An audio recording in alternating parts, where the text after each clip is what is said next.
ವಾತನಕಲ್ಲಮ್ಮ ಅಂದರೆ ಒಬ್ಬ ರಾಜನ ಮಗಳು. ಭೂತ ಪಿಚಾಚಿಗಳು ಇರ್ತಾವಲ್ಲ, ಅವು ಇದ್ರೆ ಮಾತ್ರ ಮೈ ಮೇಲೆ ಇದ್ರೆ ಹಿಡ್ಕೊಳುತ್ತೆ. ಇಲ್ಲಿ ಬಂದು ಸ್ವಲ್ಪ ಪರವಾಗಿಲ್ಲ, ಒಳ್ಳೆಯದಾಗಿದೆ. ಮತ್ತು ನಮ್ಗೆ ಆಶ್ಚರ್ಯವಾಗಿ ಒಂದು ಘಟನೆನೇ ನಡೆದಿದೆ. ನನ್ನೆಲ್ಲ ಕಿಚ್ಚದೆ ಕನ್ನಡಿಗರಿಗೂ ಶರಣಾರ್ಥಿಕರಪ್ಪ, ಎಲ್ಲರೂ ಹೇಗಿದ್ದೀರಾ, ಚೆನ್ನಾಗಿದ್ದೀರಾ ಅಂತ ಭಾವಿಸ್ತಾ ಇವತ್ತಿನ ಒಂದು ಸಂಚಿಕೆ ತಮ್ಮೆಲ್ಲರಿಗೂ ಪ್ರೀತಿಯ ಸ್ವಾಗತ ಕೊಡ್ತಾ ಬನ್ನಿ ಇವತ್ತಿನ ಒಂದು ಸಂಚಿಕೆಯನ್ನು ಪ್ರಾರಂಭಿಸೋಣ.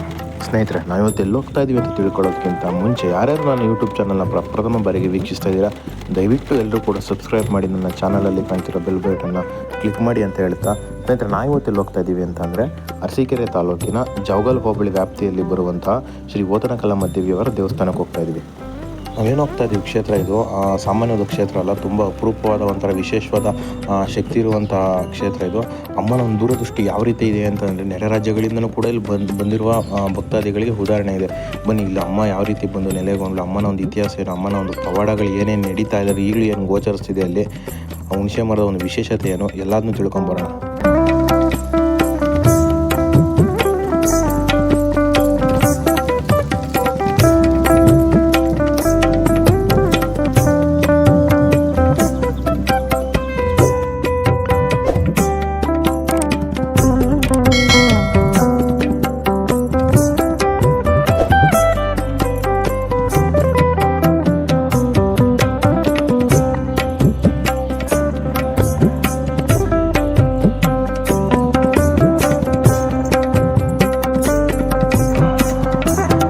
ತಾತ ನಮಸ್ತೆ.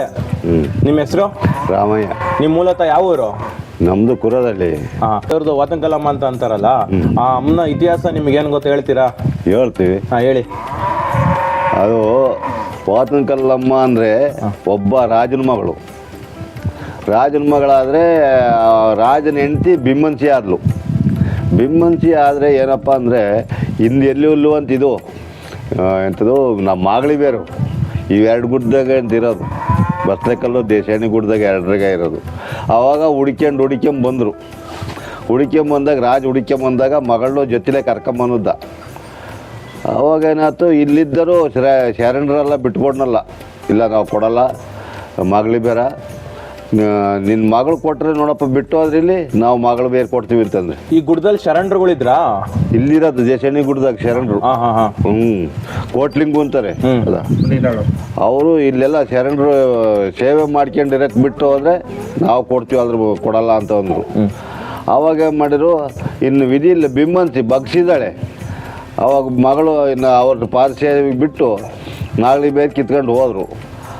ಆಗ ಇಲ್ಲಿ ನೆಲೆಸಿದ್ಲು ಅಜ್ಜಿ, ನೀನು ಇಲ್ಲಿ ನೆಲೆಸವ, ಇಲ್ಲಿ ನೀನು ಮೂಡ್ಲಾಗಿ ಮೂಡ್ಲಿದ್ರಲ್ಲಿ ನಾವು ಇದೆಲ್ಲ ಇರ್ತೀವಲ್ಲ, ನಮ್ಮ ಸೇವೆ ಮಾಡ್ಕೊಂಡು ನೀನು ಇಲ್ಲಿರು ಅಂತ ಅವರು ಶರಣರು ಹೇಳಿದರು. ಅವ್ರು ಹೇಳ್ದಾಗ ಇಲ್ಲೇ ಒಡೆದು ಮೂಡಿದರೆ ಇದು ಗೊಲ್ರಟ್ಟಿಂದ ಗೊಲ್ದರು, ಮೊದಲು ಗೊಲ್ದ್ರದ್ದವರು, ಇನ್ಯಾ ಜನ ಇರ್ನಲ್ಲ, ಆಡು ದನ ಎಲ್ಲ ಜನ ಇದ್ವಲ್ಲ. ಆವಾಗ ಏನಾಯ್ತು, ಒಂದಾನೊಂದು ದಿವಸ ಈ ಗೊಲ್ದರು ಆಡು ಬಿಟ್ಕೊಂಡು ಆ ಚುಂಗಿಗೆ ಹೋದ್ರಂತೆ. ಆ ಚುಂಗಿಗೆ ಹೋದಾಗ ಒಂದು ಆಡು ತಪ್ಪಿಸ್ಕೊಂಬಿಡ್ತು. ಇವನೇ ಮಾಡಿದ, ಬಿಟ್ಟ ಬಂದ, ಸಿಕ್ನಲ್ಲ ಆಡು. ಆವಾಗ ಬತ್ತನಾಗ ಹುಡ್ಕೊಂಡು ಹೋದ್ನಂತೆ. ಆ ಚುಂಗಿಗೆ ಹೋಯ್ದ್ರಲ್ಲ, ಆವಾಗ ಅಲ್ಲಿ ಅಜ್ಜಿ ವಾತನಕಲ್ಲ ಅಜ್ಜಿ ಸ್ನಾನ ಮಾಡ್ಕೊಂಡು ತಲೆ ಒದರಿಕೊಂಡು ಎಲ್ಲ ಇದು ಮಾಡ್ತಾಯಿದ್ಲಂತೆ ಅಲ್ಲಿ ಕೂತ್ಕೊಂಡು. ಆವಾಗ ಇವನೇ ಮಾಡ್ದೆ, ಗೊಲ್ದ್ರು ಎದ್ರಕ್ಕಲ್ಲ, ಹುಡ್ಕೊಂಡು ಸಂದಿಲಿ ಹೋದ್ನಂತೆ. ಹೋದಾಗ ಅಲ್ಲಿ ಕೂತಿದ್ಲಂತ ಅಜ್ಜಿ ತಲೆ ಒದರಿಕೊಂಡು ಇದು ಮಾಡ್ಕೊಂಡು. ಅವಾಗ ಇವನು ಮಾಡ್ದ, ನೋಡ್ಬಿಟ್ಟ. ಅವಾಗಿನ್ನ ಇನ್ನೇನು ಮಾಡೋಕ್ಕಾಗಲ್ಲ ಅಂತ ಹೇಳ್ಬಿಟ್ಟು ಅಜ್ಜಿ ಕರೆದ್ಲಂತೆ, ಬಾರಪ್ಪಲ್ಲಿ ಯಾಕೆ ಬಂದೆ, ಏನು ಸಮಾಚಾರ, ಇಲ್ಲಿಗೆ ಯಾಕೆ ಬಂದೆ ಅನ್ನೋ ಹಿಂಗೆ ಆಡು ಕಳೆದೋಯ್ತು, ನಾನು ಹುಡ್ಕೊಂಬಂದೆ ಅಂತಂದು. ಆವಾಗ ಹುಡ್ಕೊಂಬಂದೆ ಅಂದಾಗ, ಆತಪ್ಪ ನಿನ್ನ ಆಡು ಸಿಕ್ಕಕ್ಳುವ ಇಂಥಳು ಇದ್ದಾಳೆ ಅಂತ ಹೇಳ್ಬೇಡ, ನೀನು ಹೊನ್ನೋಕ್ಲಾಗ್ತೀವಿ ಊರಿಗೆ, ನಿನ್ನ ಬಂಗಾರದ ಹೊನ್ನೋಕಲು ಮಾಡ್ತೀನಿ ಅಂತ ಹೇಳಿದ್ಲು. ಆವಾಗ ಇವನೇ ಮಾಡ್ದ, ಆತು ಅಂತ ಹುಡ್ಕೊಂಬಂದ. ಆತು ಅಂತ ಹೇಳ್ದ, ಬಂದ. ಅಲ್ಲಿ ಕೊಳವಂತ ಒಂದು ದೊಡ್ಡ ಕೊಳ, ಅಲ್ಲಿ ಕೊಳದಾಗ ಸ್ನಾನ ಮಾಡ್ಕೊಂಡು ಕೂತಿದ್ಲು ಅಜ್ಜಿ. ಇವನು ಹೋದ, ಇವನು ನೋಡ್ತಿದ್ದಂಗೆ ಆಕಿವೆ ಅವ್ನಿಗೆ ಒಲೆಯ ಯೋಗ ಇತ್ತು. ಆವಾಗ ಹಿಂಗೆ ನೀನು ಯಾರು ಕೊಟ್ಟು ಹೇಳ್ಬೇಡ, ಕೂಡು ಜಂಟಿ ಕೊಟ್ಟು ಸತ ಹೇಳ್ಕೊಡ್ದು. ಹಾಂ, ಹಂಗಿದ್ರೆ ನಿನ್ನ ಮನೆ ಎಲ್ಲ ಬಂಗಾರ ಆಗ್ಬೇಕು, ಹಂಗೆ ಮಾಡ್ತೀನಿ ಅಂತ ಹೇಳಿದ್ಲಂತೆ. ಇವನೇ ಮಾಡ್ದ, ಸ್ವಲ್ಪ ದಿನ ಇದ್ದಂಗೆ ಚೆನ್ನಾಗಿ ಒಳ್ಳೆ ಜೋರಾದ ಊರಿಗೆ ಚೆನ್ನಾಗಿ ಜೋರಾದ, ಎಲ್ಲ ಬೇಕಾದಂಗೆ ಶ್ರೀಮಂತರಾದ, ಮದುವೆ ಆದ. ಮದುವೆ ಆಗಿ ಹೆಂಡ್ತಿ ಕಟ್ಕೊಂಡು ಹೆಂಡ್ತಿ ಚೆನ್ನಾಗಿ ಮಕ್ಕಳು ಮರಿ ಎಲ್ಲ ಚೆನ್ನಾಗಿದ್ವಲ್ಲ. ಇವ್ನಿಗೆ ಒಂದು ದಿವಸ ಜಾಸ್ತಿ ಶ್ರೀಮಂತಿಗೆ ಜಾಸ್ತಿ ಬಂತಲ್ಲ, ಮಂಚದ ಮೇಲೆ ಮಂಕೊಂಡು ನಕ್ನಂತೆ. ಸಾಯಂಕಾಲದಾಗ ಊಟ ಮಾಡಿ ಕೂತ್ಕೊಂಡಾಗ ಎಲ್ಲ ನಕ್ನಂತೆ. ನಕ್ಕಾಗ ಹೆಂಗಸರು ಸುಮ್ಮನಿರ್ತಾರ, ಹೆಂಗಸರು ಸುಮ್ಮನಿರಲ್ಲ. ಯಾಕ್ರಿ ನಕ್ರಿ ಅಂತ ಕೇಳಿದ್ಲಂತೆ. ಯಾಕ್ರಿ ನಕ್ರಿ ಅಂತಂದು, ಏನು ಹೋಲ್ಕಣ, ಹಂಗಾರು ಹೇಳ್ಬೇಡ ಅಂತ ಹೇಳಿದ್ನಲ್ಲ, ಕೂಡು ಜಂಟಿ ಕೊಟ್ಟು ಹೇಳ್ಬೇಡ ಅಂತ ಹೇಳಿತ್ತಂತ ಅಜ್ಜಿ. ಇವನೇ ಮಾಡ್ದ, ಹೇಳಿರಲಿಲ್ಲ ಅಷ್ಟಿನ ತನಕವ. ಹೆಂಗಸರು ಸುಮ್ಮನಿರಾಕಲ್ಲ, ಅವ್ರು ನಿಮಿಷ ಮಾಡಿಬಿಟ್ರು. ಮಾಡಿದಾಗ ಅವಾಗ ಹೇಳಿದ್ನಂತೆ, ಹಿಂಗೆ ಕಣೆ, ಈ ತುಂಗಗೆ ವದನಕಲ್ಲಮ್ಮ ಅಂತ ಇದ್ದಾಳೆ, ಅವಳು ನಾನು ಹುಡ್ಕೊಂಡು ಹೋದೆ, ಒಂದು ಆಡೋಯ್ತು. ಅವಾಗ ನನಗೆ ಸಿಕ್ಕಿದ್ಲು. ಅವಾಗ ಹಿಂಗೆಲ್ಲ ಹೇಳಿದ್ಲು, ನೀನು ಬಡತನೆಲ್ಲ ಬಯಲು ಮಾಡ್ತೀನಿ, ನೀನು ಶ್ರೀಮಂತರು ಮಾಡ್ತೀನಿ, ಯಾರು ಕೊಟ್ಟು ಹೇಳ್ಬೇಡ ಅಂತ ಹೇಳಿತ್ತು. ಅದಕ್ಕೆ ಕಡೆ ನಾನು ಹಿಂಗೆ ನಕ್ಕೋದು ಅಂತ ಅನ್ನಂತೆ. ಆವತ್ತಿಂದ ಅಳಿಗಾಲ ಬಂತು ಗೊಲ್ರಟ್ಟಿಗೆ. ಅಳಿಗಾಲ ಬಂದಾಗ ಅವರೇ ಮಾಡಿದ್ರು, ಅಳೆದು ಹೋಗ್ಬಿಟ್ರು, ಎಲ್ಲ ಮರ್ಸಿನ್ಸಿ ಹೋದರು. ಇನ್ನೂ ಐತೆ ಅಜ್ಜನ ಗುಡ್ಡೆ ಐತೆ ಅಲ್ಲಿ, ಅಜ್ಜಿ ದೇವಸ್ಥಾನದಿಂದ ಕೆಳಗೈತಿ. ಈಗಲೂ ವರ್ಷಕ್ಕೊಂದ್ಸಲಿ ಬರ್ತಾರೆ ಇದ್ರಾರು, ಗೊಲ್ರಳ್ಳಿ ಇದು ಗೊಲ್ದರು ಕೋಳ್ಗೊಂತ ಗೊಲ್ದ್ರು ಇದ್ದಾರೆ, ಅವ್ರ ಸಂಪ್ರದಾಯದವರು. ವರ್ಷಕ್ಕೊಂದ್ಸಲಿ ಬಂದು ಎಡೆ ಮಾಡ್ಕೊಂಡು ಹೋಗ್ತಾರೆ. ಈಗಲೂ ಬರ್ತಾರೆ ಜಾತ್ರೆಗೆ. ಆವಾಗ ಹಿಂಗೆ ಇದ್ದಾಗ ಅವರೆಲ್ಲ ನಶಿಸಿ ಹೋದರು. ಹೋಗೋರು ಅಲ್ಲಿ ಹೋಗಿ ಎಲ್ಲ ಅಲ್ಲಿದ್ದರು.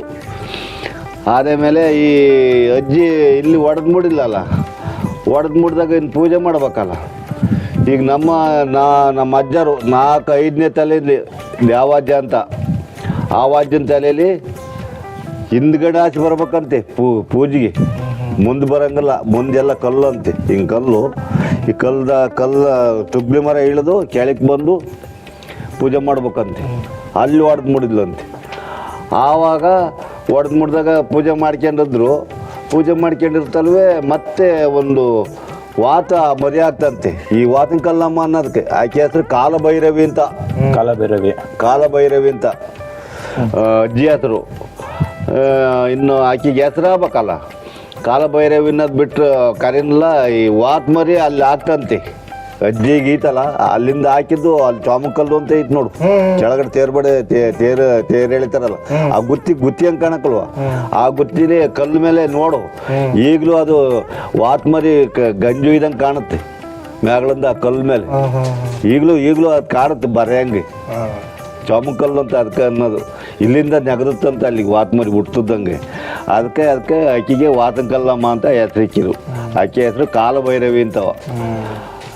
ಆಮೇಲೆ ಹಿಂಗೆ ಪೂಜೆ ಮಾಡ್ಕೊಂಡಿದ್ರಂತೆ.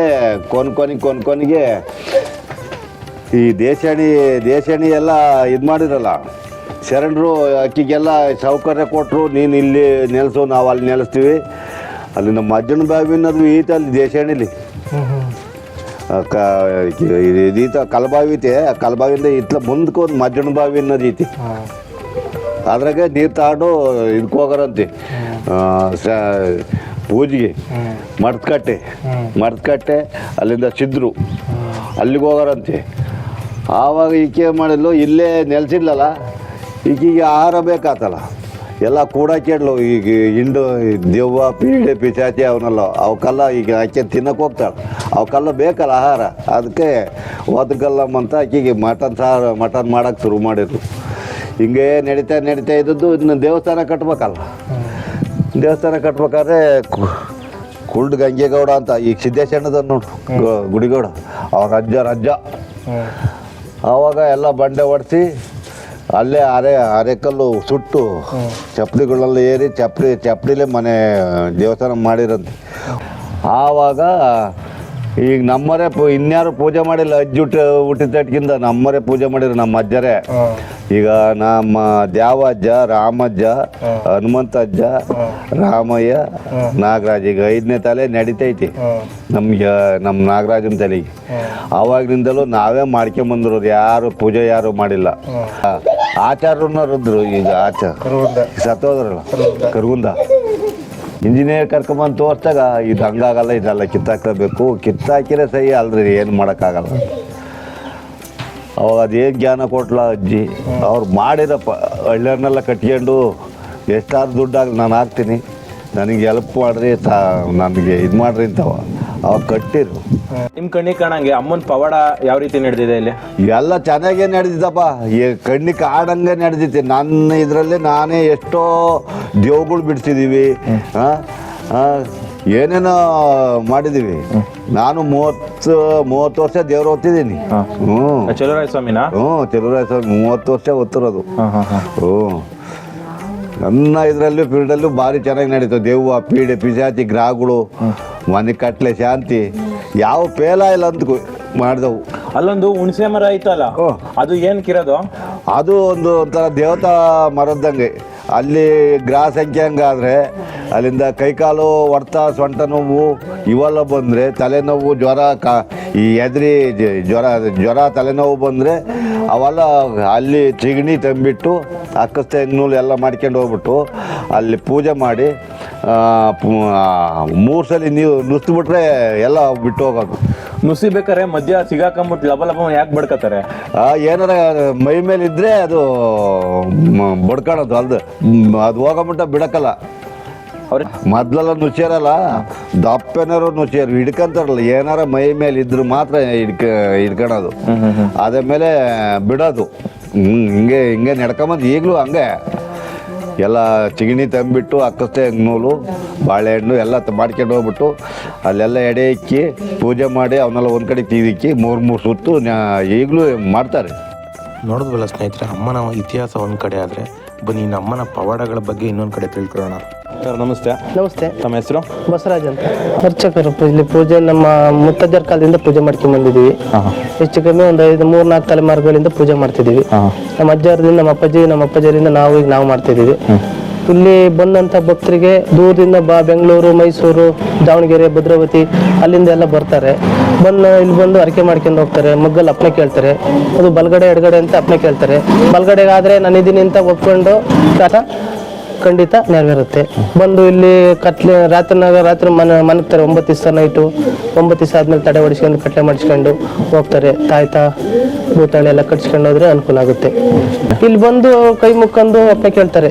ನಮ್ಗಿಂತ ಕಷ್ಟ ಐತೆ, ನಮ್ಗೆ ಹುಷಾರಾಗಬೇಕು, ನೀನು ಎಲ್ಲದ್ರಿಗೂ ಒಳ್ಳೇದು ಮಾಡ್ಕೋಬೇಕು ನಾವು ಅಂತ ಅಪ್ಪಣೆ ಕೇಳಿದ್ರೆ, ಬಲಗಡೆ ಅಪ್ಪಣೆ ಆದರೆ ಅವಳಿಗೆ ನಾನು ಒಪ್ಕೊಂಡಿದ್ದೀನಿ, ನನ್ನ ಕೈಲಿ ಆಗುತ್ತೆ, ನಾನು ಮಾಡ್ಕೊಡ್ತೀನಿ ಅಂತ ಬಲಗಡೆ ಅಪ್ಪಣೆ ಕೊಟ್ಟರೆ ಖಂಡಿತ ಕೆಲಸ ಆಗ್ತದೆ. ಎಂಥ ಕಷ್ಟ ಅದು ಕೆಲಸ ಆಗುತ್ತೆ, ಹುಷಾರಾಗುತ್ತೆ. ಹಾಸ್ಪಿಟಲಲ್ಲಿ ಹುಷಾರಾಗದೇ ಇರೋಂಥ ಕಾಯಿಲೆ ಕಷ್ಟಗಳೆಲ್ಲ ಇಲ್ಲಿ ಹುಷಾರಾಗಿದ್ದಾವೆ. 9 ದಿವಸ ಬಂದು ಮನಗ್ತಾರೆ. ಇಲ್ಲಿ ಮನೆಗಿದ್ಮೇಲೆ 9 ದಿವಸ ಮನೆಕೊಂಡಿದ್ದು ಹೋದ್ಮೇಲೆ ಹುಷಾರಾಗುತ್ತೆ. ಸರ್ ನಮಸ್ಕಾರ. ಸರ್ ನಮಸ್ತೆ. ತಮ್ಮೂರು? ನಮ್ಮದು ಮಂಡ್ಯ. ನಾನು ಈ ದೇವಸ್ಥಾನಕ್ಕೆ 2ನೇ ಸಾರಿ ಭೇಟಿ ಕೊಡ್ತಾ ಇದ್ದೀವಿ. ಸ್ವಲ್ಪ ನಮಗೆ ಮನೆಗಳು ಸ್ವಲ್ಪ ಸಮಸ್ಯೆಗಳಿತ್ತು, ಹಣಕಾಸು ಸಮಸ್ಯೆ ಆಗ್ತಾಯಿತ್ತು. ಇಲ್ಲಿ ಬಂದರೆ ಸ್ವಲ್ಪ ಪರವಾಗಿಲ್ಲ, ಒಳ್ಳೆಯದಾಗಿದೆ, ಮತ್ತು ಆರೋಗ್ಯದಲ್ಲಿ ಒಳ್ಳೆಯದಾಗಿದೆ. ಹಾಗಾಗಿ ಇಲ್ಲಿಗೆ ಬರ್ತಾ ಇದ್ದೀವಿ. ಚಂದ್ರಪುರದಲ್ಲಿ ನಮ್ಮ ತಂದೆಯವರಿದ್ದಾರೆ, ಅವ್ರ ಕಡೆಯಿಂದ ನಮಗೆ ಈ ದೇವಸ್ಥಾನ ಗೊತ್ತಾಯಿತು, ತುಂಬ ಒಳ್ಳೆಯದಾಗಿದೆ. ನಾವು ಬಂದಿರೋದು ಇದಕ್ಕೆ 3ನೇ ಸತಿ. 3ನೇ ಸತಿ ಬಂದ್ರೂ ನಮ್ಗೆ 1ನೇ ಸತಿ ಬಂದು ನಾವು ಹರಕೆ ಕಟ್ಕೊಂಡು ನಾವು ಕೇಳ್ಕೊಂಡು ಹೋಗಿದ್ದು ಎಲ್ಲ ಒಳ್ಳೆಯದಾಗಿದೆ. ಅದೇ ರೀತಿ ಅದಕ್ಕೋಸ್ಕರನೇ ಹರಕೆ ತೀರ್ಸೋಕ್ಕೋಸ್ಕರ ಇವತ್ತು ಬಂದಿದ್ದೀವಿ. ಅದೇ ರೀತಿ ನಮ್ಮ ಕಡೆಯಿಂದ ಮತ್ತೆ ಇದನ್ನು ಈ ದೇವ್ರಿಗೆ ಬರ್ತಾ ಹೋಗ್ತಾ ಇರಬೇಕು ಅಂತ ಅಂದ್ಕೊಂಡಿದ್ದೀವಿ. ತುಂಬ ಒಳ್ಳೆಯದಾಗಿದೆ. ಕಷ್ಟಗಳು ಏನೇ ಕಷ್ಟ ಇದ್ರೂ ಪರಿಹಾರ ಮಾಡಿಕೊಡುತ್ತೆ ಅಂತ ಒಂದು ನಂಬಿಕೆ ಜಾಸ್ತಿ ಇದೆ. ತುಂಬ ಶಕ್ತಿ ಇದೆ. ತಾಯಿಗೆ ಭಾರಿ ಶಕ್ತಿ ಇದೆ. ತಾಯಿ ನೆನೆಸ್ಕೊಂಡ ತಕ್ಷಣ ಪರಿಹಾರ. ಒಂದು ಕ್ಷಣ ನೆನೆಸ್ಕೊಂಡು ಈ ಥರ ಮಾಡ್ಕೊಡವ ತಾಯಿ ನೀನು ಅಂತ ಅಂದ ಕ್ಷಣನೇ ನಮ್ಗೆ ಅದು ಒಂದು ಒಳ್ಳೆಯದಾಗಿರೋ ಅನುಭವ ನಮ್ಗೆ ತುಂಬ ಆಗಿದೆ. ನೋಡಿದ್ವಲ್ಲ ಸ್ನೇಹಿತರೆ, ಅಮ್ಮನವರ ಒಂದು ಇತಿಹಾಸ ಆಗಿರ್ಬೋದು, ಅಮ್ಮ ಇಲ್ಲಿಗೆ ಯಾವ ರೀತಿ ಬಂದು ನೆಲೆಸಿದ್ಲು, ಅಮ್ಮನ ಒಂದು ಪವಾಡ ಏನು ಅಂತ ನಿಮಗೆ ತಿಳಿಸ್ಕೊಟ್ಟಿರೋದು ಮಾಹಿತಿ ಇಷ್ಟ ಆಗಿದೆ ಅಂತ ತಿಳಿಸ್ತಾ, ನಿಜವಾಗ್ಲೂ ಮನುಷ್ಯನ ನಂಬಿ ಹಾಳಾಗೋದಕ್ಕಿಂತ ದೇವ್ರನ್ನ ನಂಬಬೇಕು. ನಮ್ಮ ಕಷ್ಟಗಳು ಬಗೆಹರಿತಾವೆ ಬಿಡ್ತಾವೋ ಸೆಕೆಂಡ್ರಿ. ಆ ದೇವ್ರ ಹತ್ರ ನಮ್ಮ ಕುತ್ಕೊಂಡು ಒಂದು ಸಮಾಧಾನ ಜಾಗದಲ್ಲಿ ನಮ್ಮ ಕಷ್ಟ ಕಾರ್ಪಣ್ಯಗಳನ್ನ ಹೇಳ್ಕೋಬೇಕಾರೆ ಮನಸ್ಸಿಗೆ ಒಂದು ಸಮಾಧಾನ ಆಗುತ್ತಲ್ಲ, ಸಮಾಧಾನ ಮತ್ತು ಇನ್ನೆಲ್ಲೂ ಸಿಗಲ್ಲ ಅಂತ ಹೇಳ್ತಾ ಇವತ್ತಿನ ಸಂಚಿಕೆನ ಮುಗಿಸ್ತಾ ಇದ್ದೀನಿ. ದಯವಿಟ್ಟು ನಮ್ಮ ಯೂಟ್ಯೂಬ್ ಚಾನಲ್ ಎಲ್ಲರೂ ಕೂಡ ಸಬ್ಸ್ಕ್ರೈಬ್ ಮಾಡಿ, ಲೈಕ್ ಮಾಡಿ, ಶೇರ್ ಮಾಡಿ ಅಂತ ಹೇಳ್ತಾ ಮುಂದಿನ ಸಂಚಿಕೆಯಲ್ಲಿ ಸಿಗೋಣ. ಅಲ್ಲಿವರೆಗೂ ಟಾಟಾ, ಬಾಯ್ ಬಾಯ್.